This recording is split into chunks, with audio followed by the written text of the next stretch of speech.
Amém. Bom dia. Paz esteja com todos. Abra sua Bíblia em João 24, João 20, a partir do versículo 24.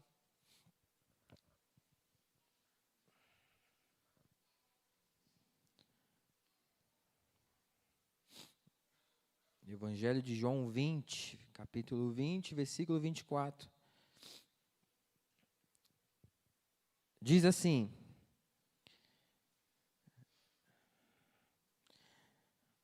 Tomé, chamado Dídimo, um dos 12, não estava com os discípulos quando Jesus apareceu. Outros discípulos lhe disseram: Vimos o Senhor. Ele, porém, lhes disse: Se eu não vir as marcas dos pregos nas suas mãos, não colocar o dedo onde estavam os pregos e não puser a mão no seu lado, não crerei. Uma semana depois, os seus discípulos estavam outra vez ali, e Tomé estava com eles.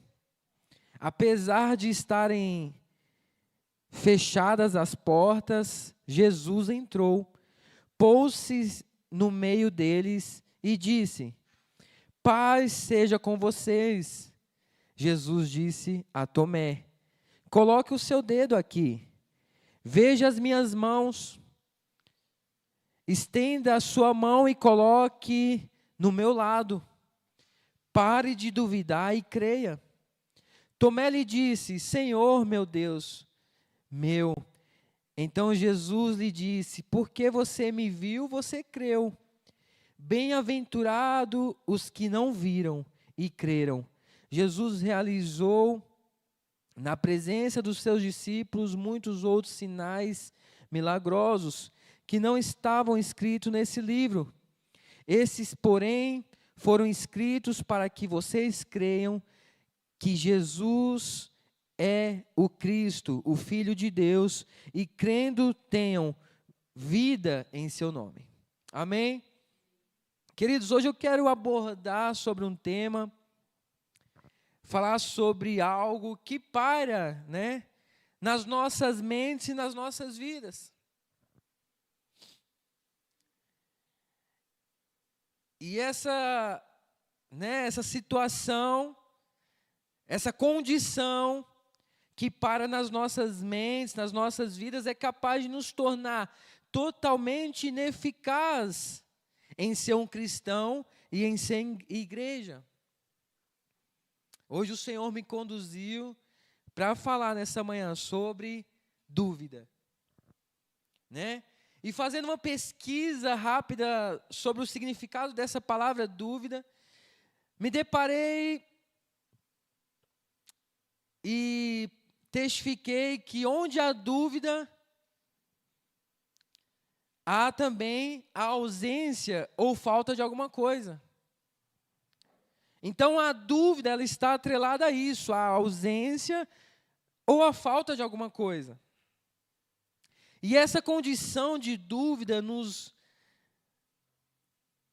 essa relação, essa condição de dúvida, que se relaciona à falta de alguma coisa, que se relaciona à falta de algo, a falta de coisas que é impossível o cristão viver sem elas. E olha só, diante da pesquisa que eu fui vendo ali sobre essa palavra dúvida, enquanto eu começava ali a digitar, fiz uma pesquisa rápida sobre o que era dúvida. E aí veio alguns dos significados, que são falta de certeza em relação a algo, ausência de convicção diante de muitas opiniões ou possibilidades, ausência de fé e de crença, condição em que há falta de confiança, dificuldade para entender, para admitir o que é verdadeiro. Então veja que tudo isso nos leva a dúvida nos leva à ausência de muitas coisas. E uma delas, a fé e a crença. Então, por isso que eu falo que um cristão duvidoso, uma igreja duvidosa, que deixa essa condição, que deixa esse pensamento tomar conta do seu pensamento, do seu ser, da sua mente, ele é um cristão ineficaz, porque deixa ausente de todos esses tópicos. Eu vou relacionar aqui somente a fé e a crença. Então, quando a dúvida para no nosso coração, ela nos leva à ausência de fé, à ausência da crença. E como ser um cristão sem crer? Como ser um cristão, como ser uma igreja sem ter fé? E parece que não, mas é muito comum a dúvida tomar conta do nosso interior, de forma simples, de forma que nos ilude e que nos envolve. Mas muitas das vezes a gente não relaciona isso à falta de fé, né? E aí, a dúvida ela para nas nossas mentes de uma forma sutil, nos envolvendo a uma condição de descrença e nos faz ir para um caminho na contramão do que é fé. E tudo que se opõe à fé, se opõe também a Cristo. E esses dias atrás, a pergunta que nos foi feita era: vocês são capazes de pensar o que vocês estão pensando? Você pensa no que está pensando? Não foi essa a pergunta? Nosso pastor, na verdade, nos replicou essa pergunta, porque foi nos feita dias atrás e em algumas ministrações atrás, também pelo apóstolo Cristiano. E o pastor nos fez essa pergunta. Você é capaz de pensar no que você está pensando? Analisar os seus pensamentos? Só que não é essa pergunta que eu quero fazer, eu quero mudar um pouco. Pedindo autorização aqui do pastor, mas eu vou mudar um pouco. Você é capaz de pensar no que você está duvidando?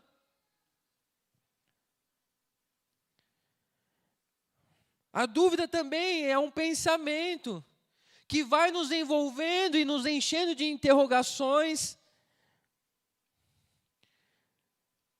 E quanto mais interrogações, mais falta de fé vai sendo produzida, mais falta de algo vai sendo desenvolvida.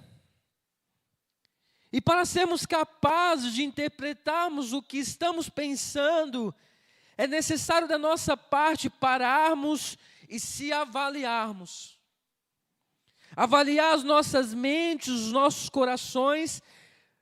Para essa outra pergunta também é preciso também do mesmo querer e do mesmo esforço para conseguirmos diagnosticar.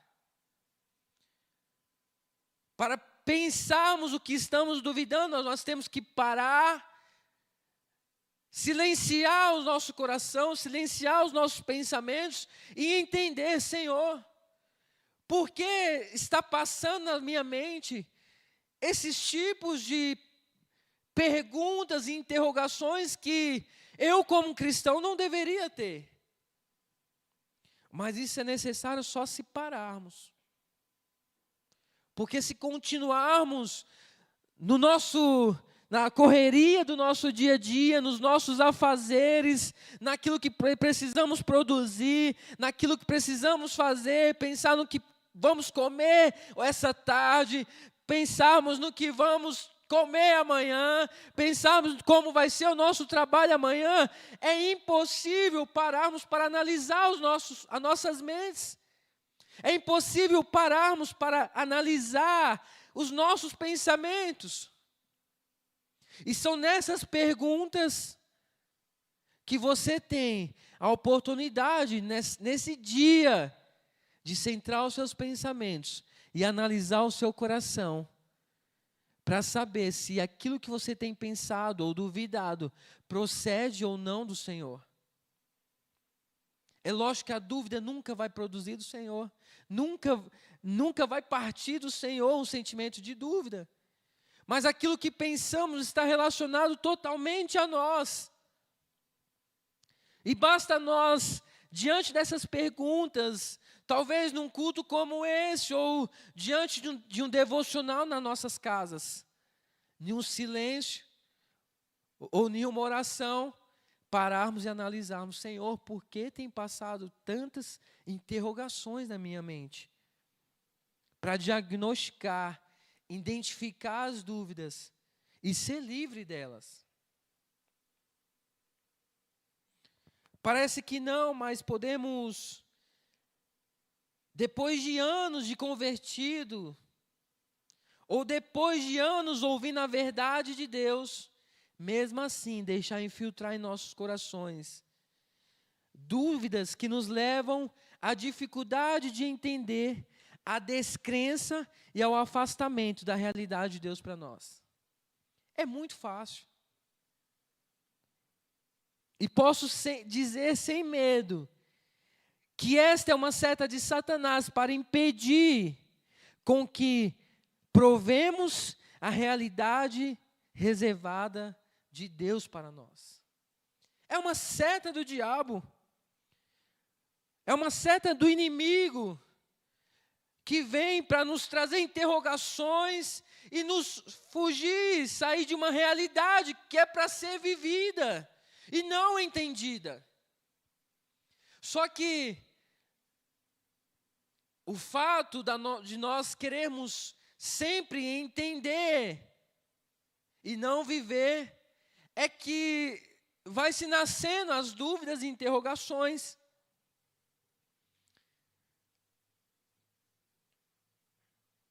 É muito interessante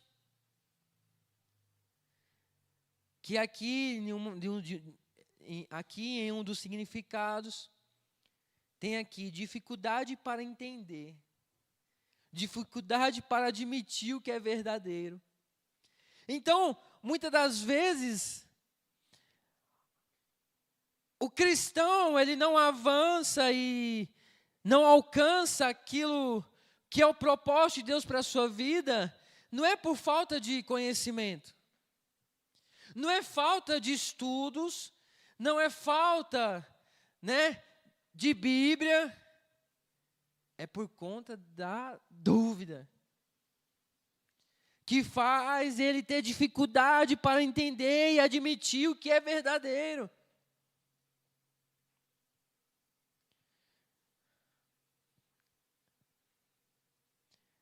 E aí nos faz ficar entrando nesse caminho de dúvida e começamos a ter dificuldades a entender algumas coisas. Eu ia fazer 2 perguntas nessa manhã.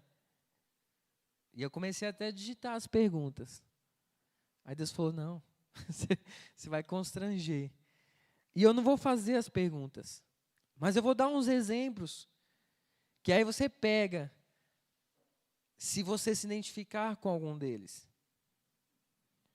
É muito comum vermos muitos irmãos no corpo de Cristo que não têm a certeza de que quando Jesus voltar, ele será salvo ou não. É ou não é comum? É comum nos dias de hoje. E eu já fui um desses. Quando o pastor perguntava no culto, se Jesus voltar hoje, irmãos, você tem a certeza que será salvo? A minha mão era aquelas que ficava assim. Eu não levantava a mão inteira. Porque a dúvida tinha tomado o meu coração. E a dúvida toma o coração de muitos. Quando se fala em salvação, a necessidade de querer entender nos faz produzir a dúvida. Enquanto salvação não é para ser entendida, é para ser vivida. Enquanto salvação não é um final, é um começo. Então, foi esses paradigmas e foi essas interrogações que foram sendo saradas na minha vida de cristão, que me faz entender hoje que em Cristo eu sou totalmente salvo. Agora, o que eu preciso é viver para entender o propósito da minha salvação.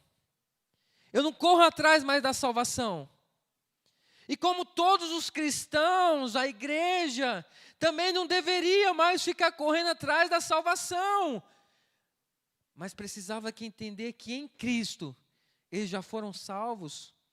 Mas a partir da salvação, ele entender qual é o caminho que ele deve seguir para cumprir um propósito que Deus estabeleceu para a igreja, que Deus estabeleceu na vida desse cristão. Mas aí o diabo com essa seta, ele nos faz paralisarmos e nos faz viver como cristãos que vivem só atrás de uma aprovação para ser salvo. E não é disso que se trata o Evangelho. Isso é muito comum no meio de pessoas convertidas há anos. Pessoas que você se interroga ela, você tem certeza da sua salvação? Ah, irmão, não sei, tenho errado aí. Tenho pisado na bola. Mas como assim, queridos? E agora esse exemplo aqui. Você não estava na escola Fundamentos, mas acho que uma aula estava o Wesley e a Mel, e depois eu peguei o Riquelme também. Mas olha só outra dúvida que há no coração dos cristãos. Você crê que é batizado no Espírito Santo? É uma dúvida que para na cabeça de muitos cristãos hoje. Vivem de cultos em cultos, buscando o culto do batismo no Espírito Santo.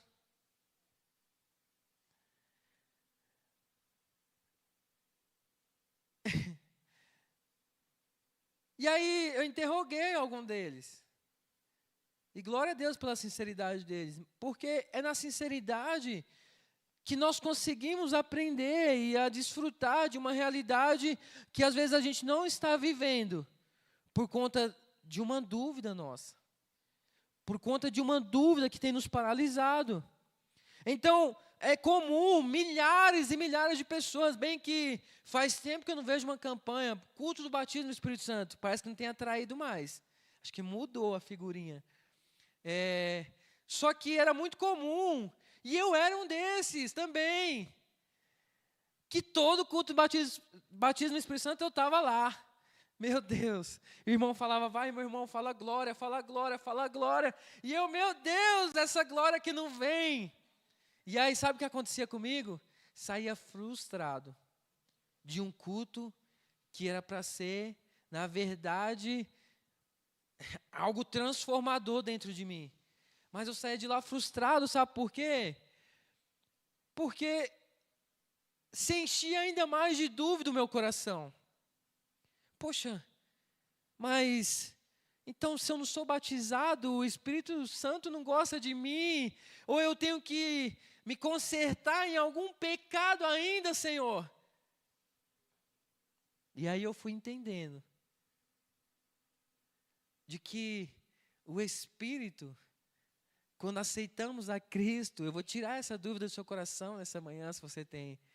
Quando você se converte, crê no Senhor Jesus, o Espírito, ele já te batiza. O Espírito do próprio Cristo te batiza. Ah, Lando, mas eu ainda não falo em línguas. Espera. Tira a dúvida do coração. Porque conforme você desenvolver isso, é apenas um detalhe o falar em línguas, o profetizar. Mas é preciso romper com esses pensamentos. É preciso romper com essas perguntas e interrogações. É preciso deixar a vergonha de lado, porque isso nos constrange, estar em um meio de um grupo e todo mundo fala, já sou batizado. Eu também falo em línguas, falo aquela língua tal lá, língua do fogo. E aí você fica, eu nem vou participar dessas rodinhas, porque senão eu vou me constranger. Mas na verdade, quando entendemos que o Espírito, a palavra diz que o Espírito já está pronto.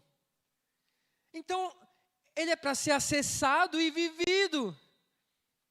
Então, quando nós cremos, quando nós acreditamos e tiramos as dúvidas dos nossos corações, a partir do momento que nos convertemos, naquele exato momento que se batizamos nas águas, sim, o Espírito de Cristo está pronto a nos batizar. E eu falei para eles, né? Eu vou dar um resumo, ainda falei para eles, né? Perguntei, quando Cristo saiu das águas do batismo, o que se repousou sobre ele? Uma pomba, que todo mundo sabe que significava o Espírito Santo. Então ali era uma testificação de que o Espírito de Deus já não pararia mais sobre as águas. O Espírito de Deus não pararia mais sobre uma terra sem forma e vazia. Agora ele encontra no homem um lugar para repousar. E é dessa forma conosco, a mesma coisa que aconteceu com Cristo, quando se batizamos, saímos daquelas águas, estamos falando, Senhor, agora o Senhor tem um lugar para repousar e é em mim, porque eu creio. Então rompa com essa dúvida de uma vez por todas. E você vai ver que a partir do momento que você romper com essa dúvida, as línguas, o profetizar, você vai ser que nem uma metralhadora, eu profetizo em nome de Jesus. O fulano está falando em línguas ali, não para. Mas não que isso seja tem que ter. Não. Calma, é sim uma das evidências, mas não se resume a isso. Amém? Agora,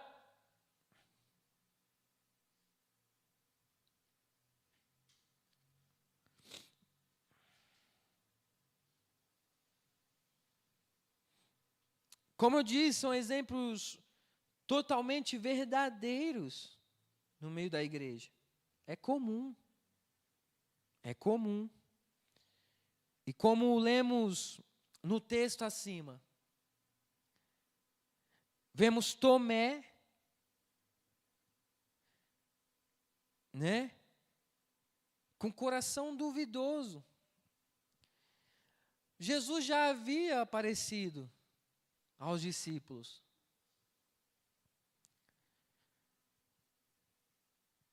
E no momento que os discípulos anunciam o que havia acontecido com Jesus Cristo, o papel de Tomé era crer.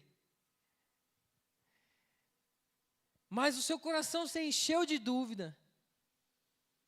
Se eu não tocar, se eu não ver. Mas eu entendo essa situação que aconteceu.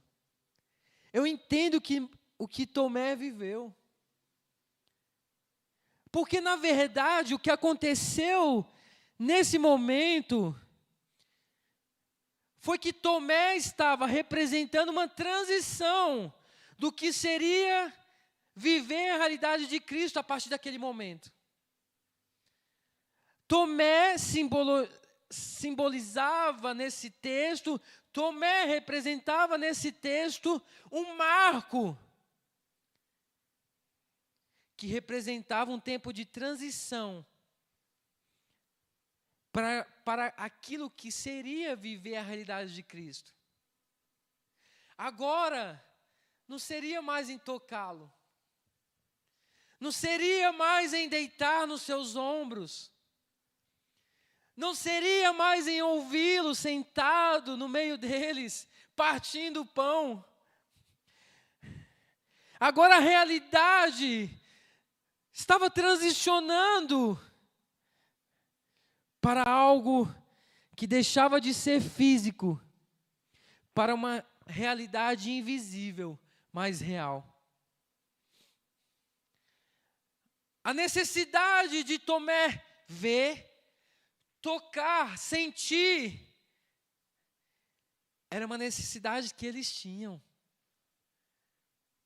Era um dia a dia que eles viviam. Por isso Tomé fala, eu preciso ver para crer. Eu preciso ver para acreditar. Porque essa era uma realidade deles. Só que quando Jesus aparece, Jesus está falando, Tomé, a realidade agora não vai ser mais essa. A realidade agora não vai ser mais palpável. A realidade agora não vai ser mais visível. Não vai ser mais física. Agora a realidade vai ser invisível. Agora o desejo dos olhos de ver e enxergar a presença de Jesus entre eles não seria mais palpável e visível. Tomé marcou o tempo de uma transição, de que os mais felizes seriam não os que tocaram e viram, mas os que não viram e creram. Essa seria a realidade da igreja de Cristo a partir daquele momento, e é hoje essa realidade. A partir daquele momento, a realidade da igreja passava a ser outra. Passava a ser uma realidade de uma igreja que era capaz de crer sem ver, de discípulos que era capaz de prosseguir sem ter a presença física do mestre com eles. Então por isso que eu falo que foi necessário Tomé se encontrar com Jesus, por isso que Jesus se encontra com os discípulos novamente, e dessa vez Tomé está lá, porque a mensagem tinha que ficar clara. A mensagem tinha que ficar clara, olha, não vai ser mais visível, não vai ser mais palpável, mas invisível e real. Essa é a nossa realidade hoje. Uma realidade invisível, mas que é real. Porém, muitos de nós ainda talvez não conseguimos acessar este novo tempo, essa realidade, pois ainda a dúvida nos faz parar no coração de Tomé.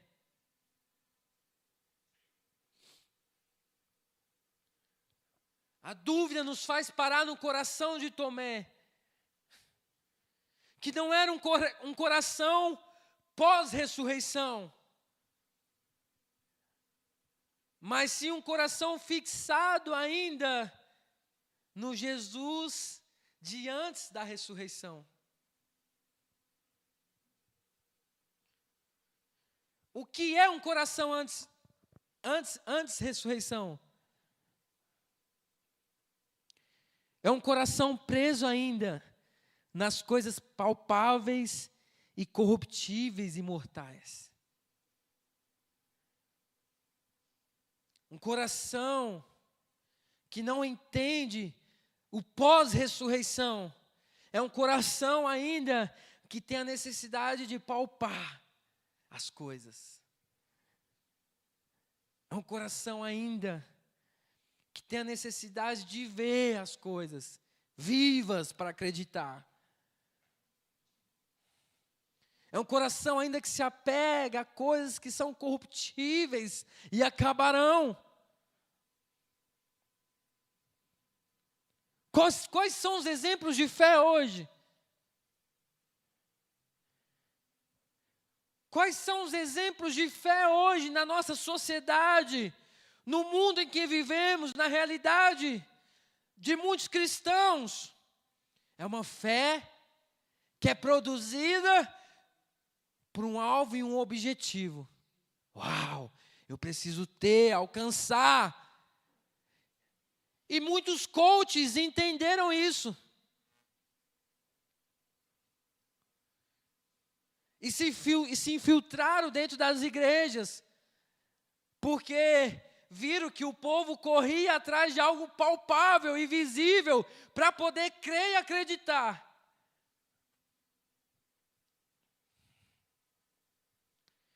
Quando na verdade isso são coisas corruptíveis, que acabarão, coisas mortais, que acabarão. Mas um coração pós-ressurreição é um coração desagarrado das coisas que se podem ver e buscar. É um coração desagarrado de coisas que se podem ver e busca um reino que é incorruptível e inabalável.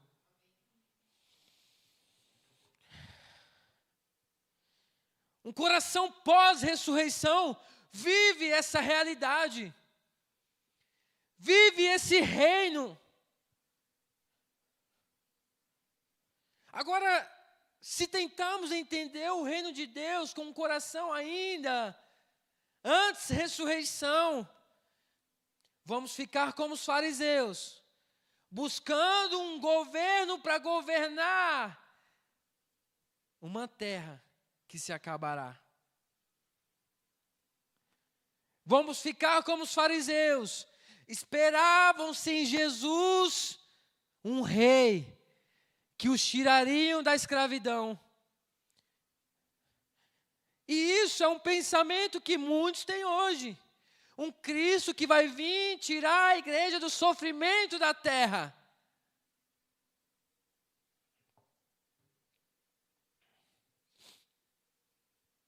Na verdade, buscam um reino que é corruptível, mortal. Um reino que se pode ver. Quando na verdade, a realidade de um coração pós-ressurreição, um coração que ressuscitou com Cristo, sim, passou pela morte, passou pela cruz, morreu com Cristo, mas ressuscitou com Ele. É um coração que está apegado no reino que não se pode ver, mas é real. Um reino que não se pode ver, mas é imortal. O nosso corpo é mortal, é corruptível, se acabará. Mas aquilo, queridos, nós precisamos entender que aquilo que produzimos nessa terra, não no mundo físico, mas no espiritual, sim, perpetuará pela eternidade. E não é algo visível, não, às vezes não vai ser algo que vamos ver, sentir. Mas é uma conquista invisível. É uma conquista que se vai se tornando invisível. Às vezes, sabe por quê? Não conseguimos cercar os nossos inimigos.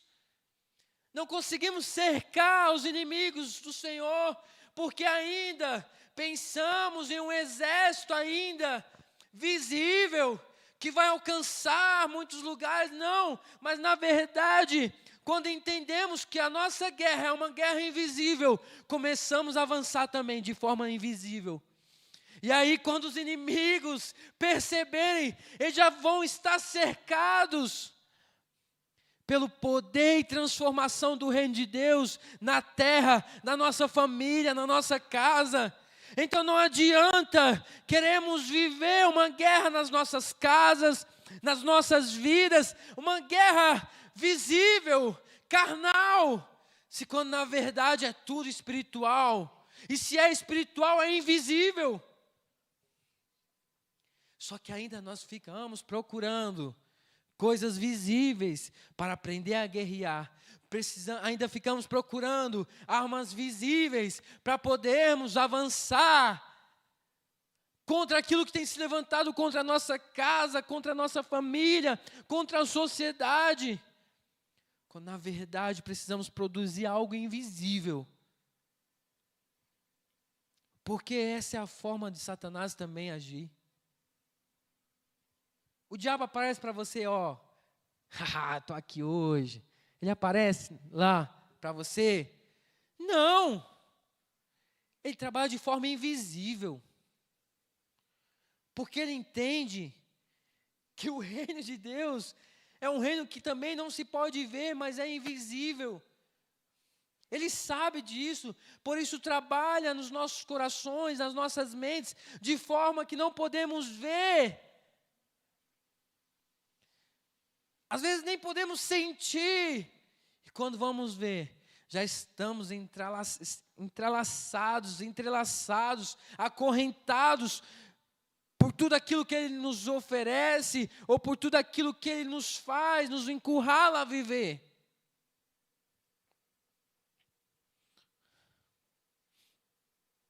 Primeira Coríntios 15, versículo 54, diz assim: pois é necessário que aquilo que é corruptível se revista de incorruptibilidade, e aquilo que é mortal se revista de imortalidade. Quando, porém, o que é corruptível se revestir de incorruptibilidade, e o que é mortal de imortalidade, então se cumprirá a palavra que está escrita: a morte foi destruída pela vitória. Onde está a morte, a sua vitória? Onde está a morte, o seu aguilhão? O aguilhão da morte é o pecado, e a força do pecado é a lei, mas a graça de Deus que nos dá a vitória por meio do nosso Senhor Jesus Cristo. Então é necessário nos revestir do invisível. É necessário nos revestir do imortal, nos revestir do que é incorruptível, para podermos acessarmos a vitória, para que se cumpra, como aqui diz, Paulo diz, assim se cumprirá a palavra: onde está a morte, a sua vitória. Agora, se formos pessoas que andam pelo visível, quando alguém morrer da nossa família, da nossa casa, quando alguém morrer do nosso lado, quando o irmão em Cristo morrer, a gente vai falar: onde está a vitória da morte? Porque eu perdi? Porque aconteceu a morte na minha casa? Porque ainda estamos presos a coisas que são mortais, sim, que vai se acabar um dia. Só que Paulo fala que só quando nos revestimos o corruptível com o incorruptível, o mortal com o imortal, assim se cumprirá a palavra. Que assim como Jesus também venceu a morte, também venceremos a morte. Teremos vitória também sobre ela. Porque entendemos que é algo invisível, espiritual. É necessário transicionarmos. É necessário transicionarmos. Deixarmos de agir pelo que podemos ver. Deixarmos de agir pelo nosso exterior e começarmos a agir pelo que não podemos, pelo que não pode ser visto, mas a fé pode produzir. Então é necessário transicionarmos, avançarmos, deixarmos o coração antes ressurreição para trás e vivermos rapidamente o pós-ressurreição. Vivemos rapidamente aquilo que Cristo conquistou a nós através da sua ressurreição. Vivemos rapidamente tudo aquilo que Cristo conquistou a nós, pela sua obediência de morrer, morte de cruz.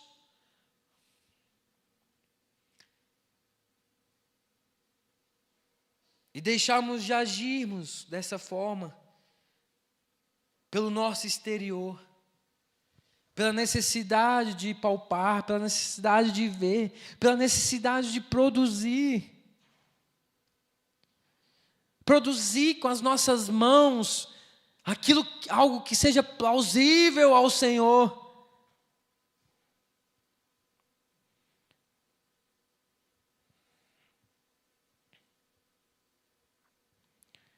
Diante do Senhor,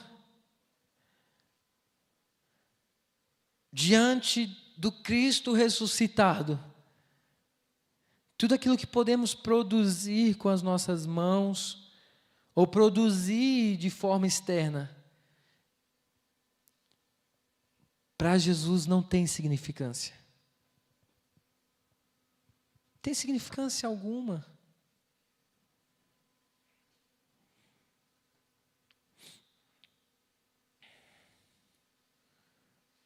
Hebreus 11, capítulo 1 diz: ora, a fé é a certeza daquilo que esperamos e a prova das coisas que não vemos.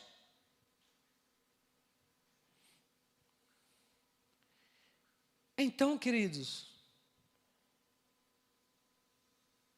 a fé é fundamental para acessarmos essa realidade. A fé é fundamental para acessarmos o invisível, porque ela é que produz a prova das coisas que não vemos. Então, enquanto não vemos, a fé vai produzindo as provas. Olha, sim, você está no caminho certo. Olha, sim, aquilo está sendo edificado dentro de você, sim, está correto.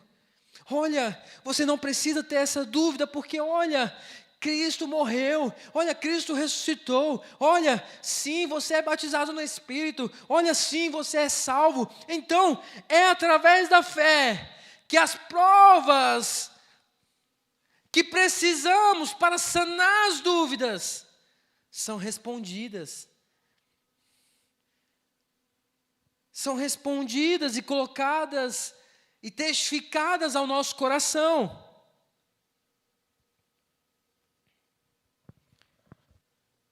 Marcos 11, 22, diz assim: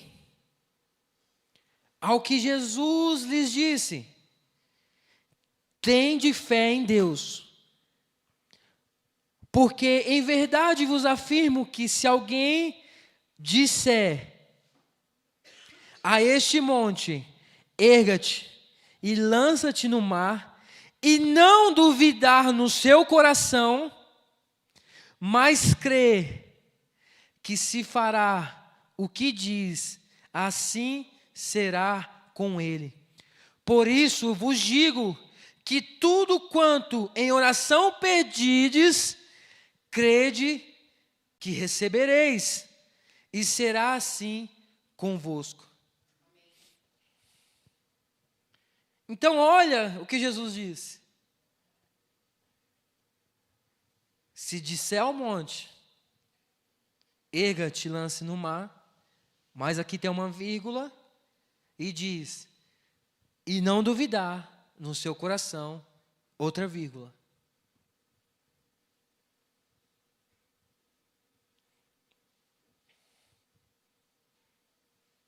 Você vê que a dúvida é uma seta do inimigo para nos paralisar, para fazer com que as nossas orações não tenham eficácia, para fazer com que aquilo que deveríamos acreditar e crer se torne realidade nas nossas vidas.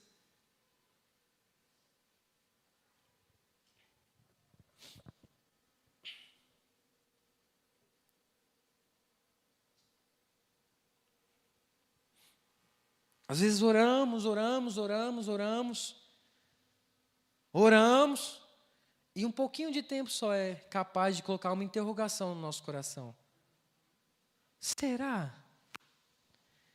Será que é? Você pode estar lançando fora anos de tempo de oração por algo, com o seu será. Será que é possível?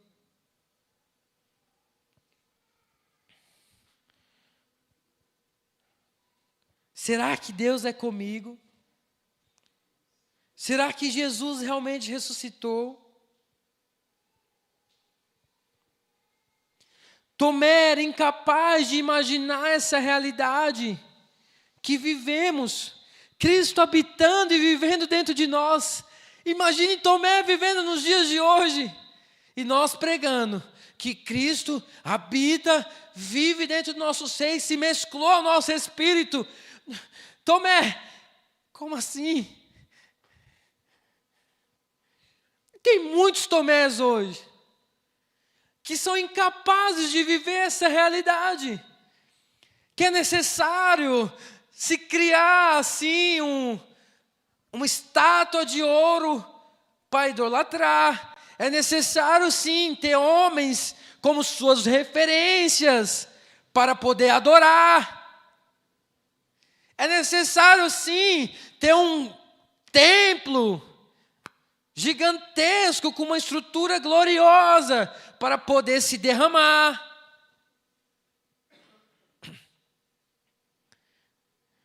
Tomé era incapaz de imaginar essa realidade que vivemos. Por isso, o Senhor nos viu nesse exato momento de diálogo com Tomé. Nesse exato momento de diálogo com Tomé, eu posso ver passando aos olhos de Jesus uma multidão que viria, que creria sem ter visto, que creria sem ao menos ter o conhecido, mas que creria simplesmente por fé. E sabe por que eu falo isso? Que passou nos olhos de Jesus uma multidão, uma igreja gloriosa, porque no diálogo com Tomé, Jesus fala: você creu porque viu. Aí ele fala, olha só o que ele fala de nós. Ele vê uma multidão, uma igreja gloriosa aos seus olhos e vê a eternidade nos seus olhos. Aí ele fala assim: felizes são os que não viram, mas creram.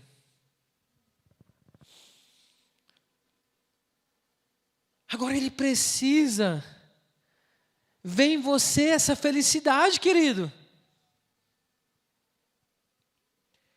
Porque a dúvida tem roubado a sua felicidade ainda. Porque a dúvida tem te impedido de avançar. Porque ainda a dúvida tem tirado o sorriso do seu rosto.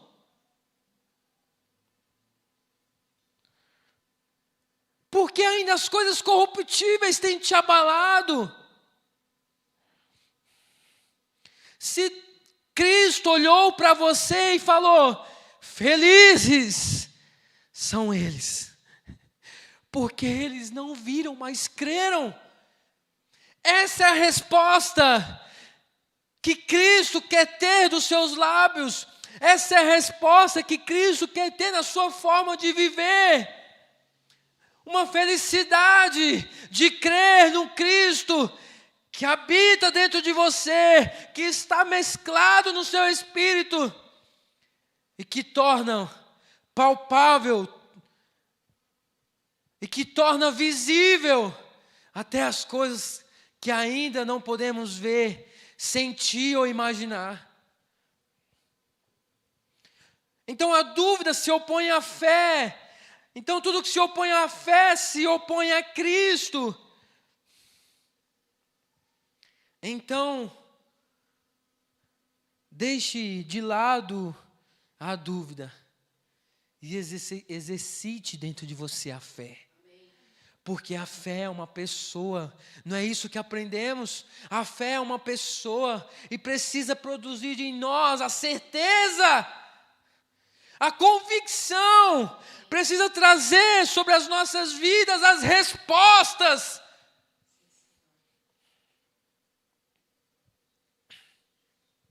Olha que Tomé estava perto.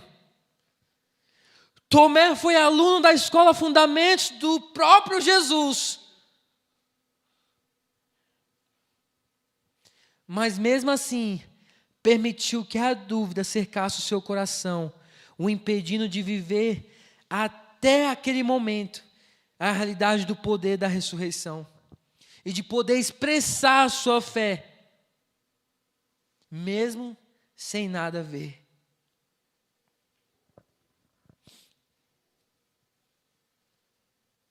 Mas, diante da dúvida de Tomé, Jesus não deixou sem respostas. Então, diante da sua dúvida, Jesus também não vai te deixar sem respostas.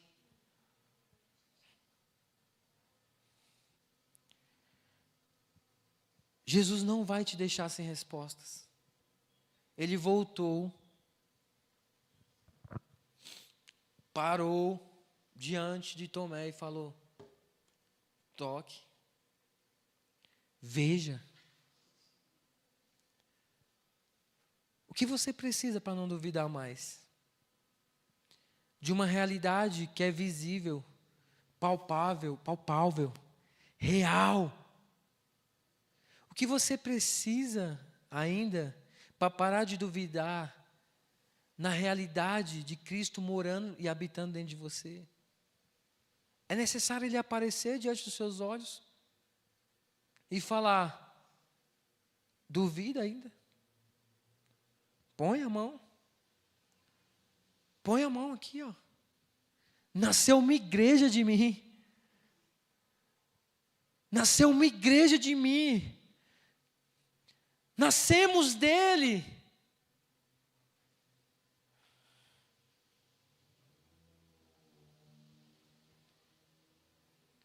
Só que o que ficou, muitos até criticam ou vira piada: o crente Tomé. Mas seu coração está cheio de dúvida também. Só porque uma pessoa expressa: poxa, eu ainda não estou entendendo. A pessoa precisa ver para crer, irmão. Né? Vira até piada a situação de Tomé. Mas, na verdade, o que me chamou a atenção também foi um coração sincero de Tomé. Se eu não ver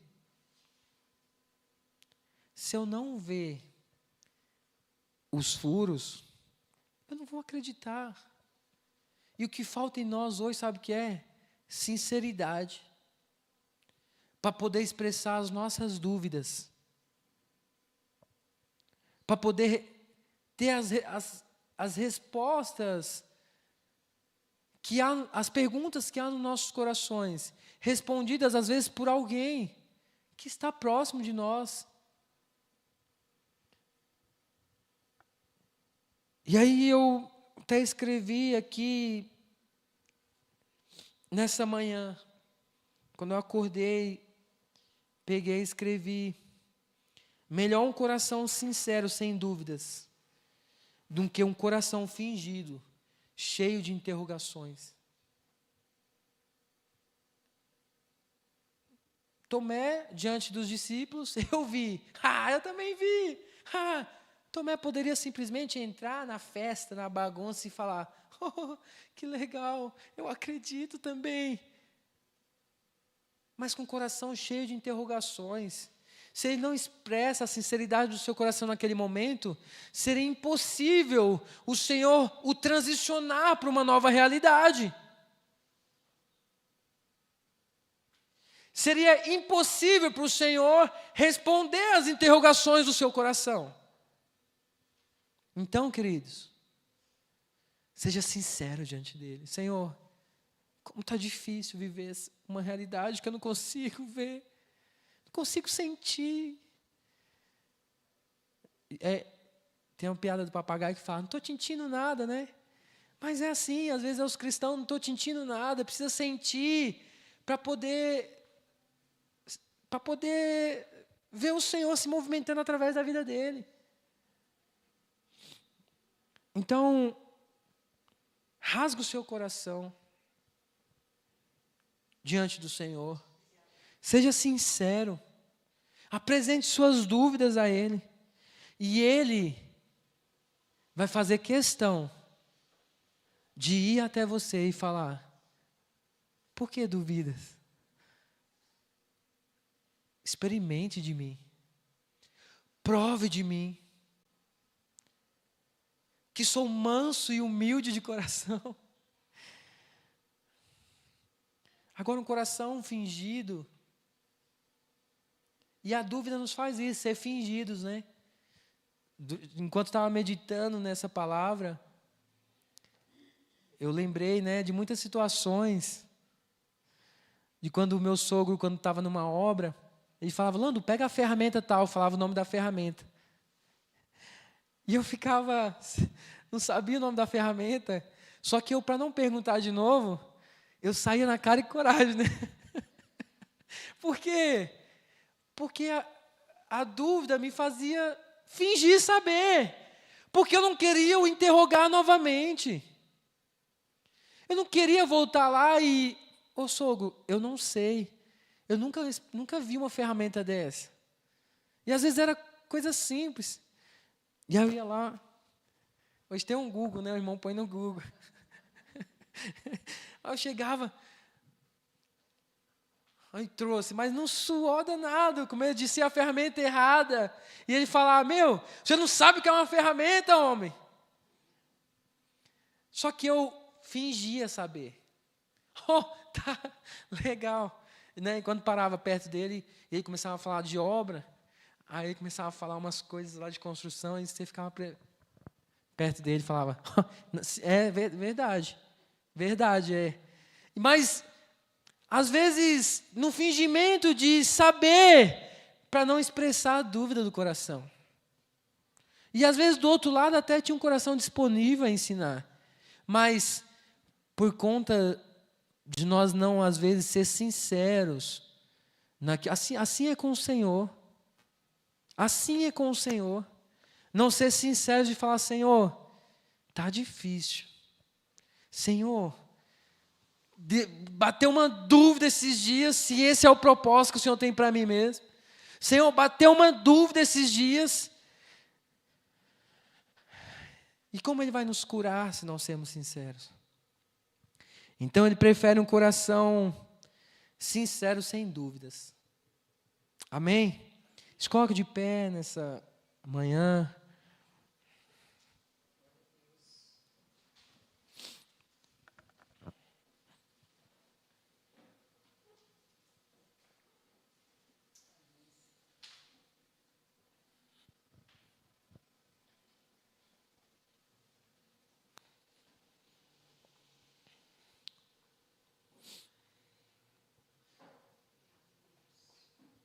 Hebreus 12, 28 diz, já que estamos herdando um reino inabalável, sejamos agradecidos e desse modo adoremos a Deus com uma atitude aceitável, com toda reverência e temor.